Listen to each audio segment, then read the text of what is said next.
If you find your Robinhood account restricted, it's important to understand how to appeal the decision effectively. Follow these steps to navigate the appeal process. Step 1. Review the restriction notice. Check your email or the app for any communication from Robinhood regarding the restriction.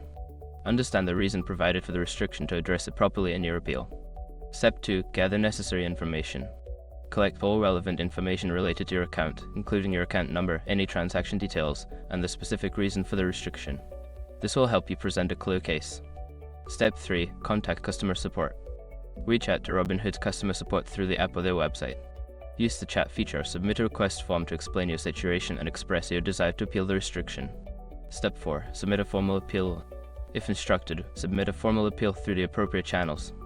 Clearly outline your case, provide any evidence or documentation that supports your claim, and be polite and concise in your communication. Step 5. Follow up.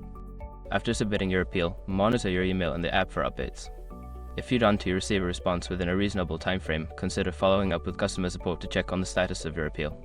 By following these steps, you can effectively appeal an account restriction on Robinhood. Stay patient and persistent throughout the process.